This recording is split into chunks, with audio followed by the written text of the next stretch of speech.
तरह से कोरोना की स्थिति प्रदेश में है वो लगातार मामले बढ़ रहे हैं, ऐसे में कुछ एहतियात आपने भी कहा और बंदिशों को लेकर भी कहा, क्या हो सकती है सर? जैसे पड़ोसी राज्यों में देखा जा रहा है कि नाइट कर्फ्यू, वीकेंड लॉकडाउन जैसे लगाए गए हैं। निश्चित रूप से ये संभावनाएं हमारे सामने भी आने वाले समय में हो सकती हैं, क्योंकि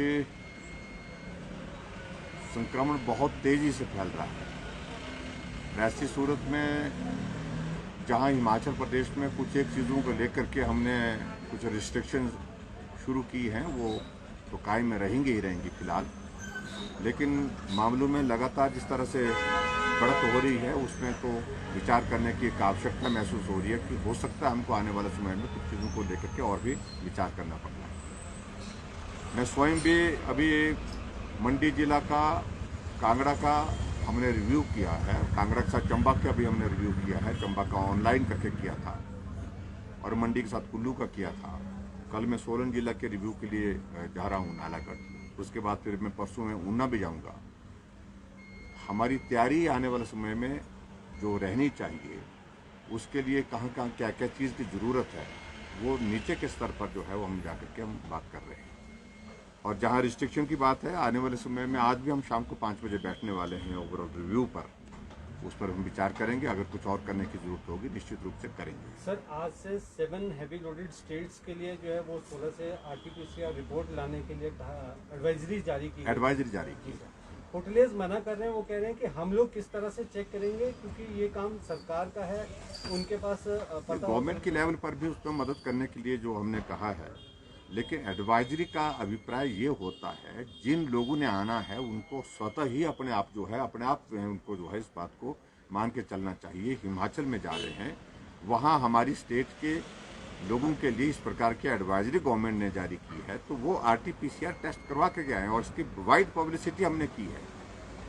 और बहुत सारे लोग ऐसे आ भी रहे हैं जो एडवाइजरी को मान करके चल रहे हैं और इस बात को सुनिश्चित करके आ रहे हैं कि आरटीपीसीआर का टेस्ट करके आ रहे हैं। तो इसलिए हमने कहा है कि एक तो उस आदमी पर ही जिम्मेवारी है जो आदमी हिमाचल प्रदेश में उन प्रदेशों से आ रहा है।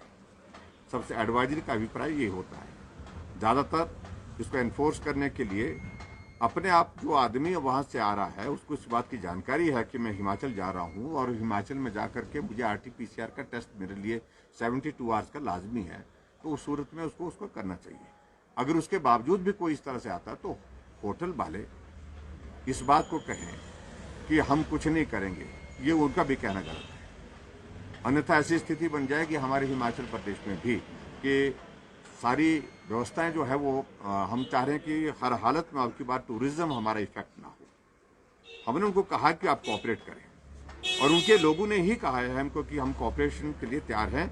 हमने कहा आपको कुछ नहीं करना, जो एसओपी हमारे यहाँ से दिया गया है उसको आप जो है लागू करें, ठीक तरह से लागू करें, ये हमने कहा है उनको। उसको लागू करें, उसका पालन करें और मुझे लगता है कि उसके बाद उसमें ज़्यादा कठिनाई नहीं है।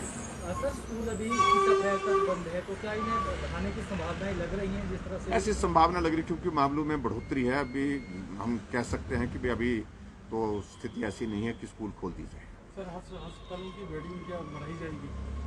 बेडिंग कैपेसिटी, देखिए बेड कैपेसिटी तो हमने बोल ही दिया है। हमने कहा है कि भाई उसको बढ़ाने के लिए लगभग एट प्रेजेंट हमारे पास हिमाचल प्रदेश में 2000 बेड कैपेसिटी जो है हमने तैयार रखी है।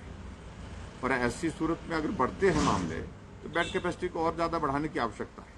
सर, मंडी में आज कौल सिंह ठाकुर जी ने प्रेस कॉन्फ्रेंस की है। उन्होंने कहा कि जो आरोप लगाए गए हैं और जो केस दर्ज करने की बात कही जा रही है, 3 साल में चार्जशीट पर कोई काम नहीं हुआ है। उनके ऊपर भी कुछ आरोप लगे थे, अभी हो सकता है वहीं से शुरुआत हो। धन्यवाद।